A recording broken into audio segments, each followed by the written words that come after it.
आप सबको जय मसीह की। परमेश्वर का धन्यवाद करते हैं एक और नया दिन हमारे जीवन में देने के लिए। परमेश्वर ने मनुष्यों से बहुत प्रेम किया, इसलिए उसने अपनी ही समानता और स्वरूप में उसकी सृष्टि की। तो अगर उसने अपनी समानता स्वरूप में हमें बनाया है, तो हमारा स्वभाव भी परमेश्वर के स्वभाव के जैसा होना चाहिए। परमेश्वर ने अपने इकलौते बेटे प्रभु यीशु मसीह को आपके और मेरे लिए दे दिया, आपके और मेरे लिए दे दिया, जिसने परमेश्वर के स्वरूप में होकर भी परमेश्वर के तुल्य होने को अपने वश में रखने की वस्तु न समझा, वरन अपने आप को ऐसा शून्य कर दिया और दास का स्वरूप धारण कर लिया और अपने आप को इतना दीन किया और आज्ञाकारी बनाया कि अपने पिता की हर एक आज्ञा को पूरा किया। जब हम अपने परमेश्वर पिता की आज्ञा को मानते हैं, तो परमेश्वर हमें शिरोमणि बनाता है। परमेश्वर हमें शिरोमणि बनाता है। जरूरी है कि हम अपने शब्दों को बहुत ही ध्यानपूर्वक सोच समझकर अपने मुंह से निकालें। परमेश्वर ने हमें आशीष देने के लिए चुना है। बहुत बार ऐसा होता है कि हम बहुत ही जल्दबाजी में अपने मुंह से कोई भी शब्द को निकाल देते हैं, बिना ये सोचे और समझे कि हम परमेश्वर की सृष्टि हैं और उसने हमें अपनी समानता और अपने स्वरूप में होकर के रहने के लिए बनाया है। तो हमारे मुंह से निकलने वाला हर एक शब्द अनुग्रह से भरा हुआ होना चाहिए, अनुग्रह से भरा हुआ होना चाहिए, क्योंकि जो कुछ हम अपने मुंह से बोलेंगे वैसा ही परमेश्वर कर देगा। जो कुछ हम अपने मुंह से बोलेंगे वैसा ही परमेश्वर कर देगा। तो अब आप खुद ही सोचिए, हमें अपने शब्दों को कितनी ही ध्यानपूर्वक और कितनी समझदारी के साथ उपयोग करना है।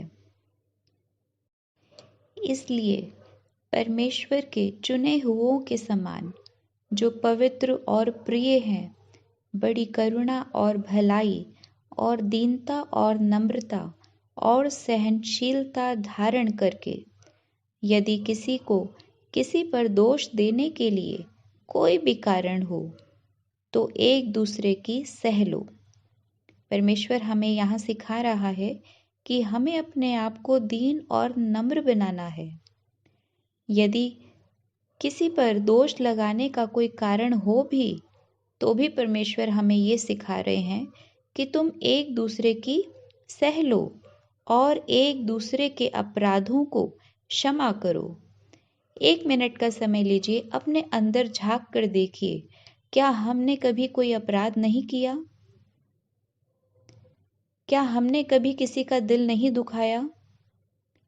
जरूर अपराध हमसे हुआ, जरूर हमने किसी का दिल दुखाया होगा, परंतु परमेश्वर ने फिर भी हमसे प्रेम किया, हमारे अपराधों को क्षमा कर दिया। उस दशा में जब हम अपराधी थे, उस समय परमेश्वर ने हमसे प्रेम किया और हमें अपनी संतान बना लिया। बार बार परमेश्वर हमें माफ करता है। वो चाहता है कि हम भी अपने अपराधियों को क्षमा कर दें, जिस प्रकार परमेश्वर ने आपके और मेरे अपराधों को क्षमा किया। उसी प्रकार परमेश्वर चाहता है कि हम भी उन लोगों के अपराधों को क्षमा कर दें।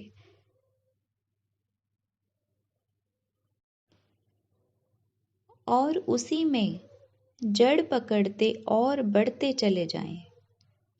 प्रभु यीशु मसीह में हम अपनी जड़ को पकड़ते चले जाएं और बढ़ते चले जाएं, फलवंत होते चले जाएं।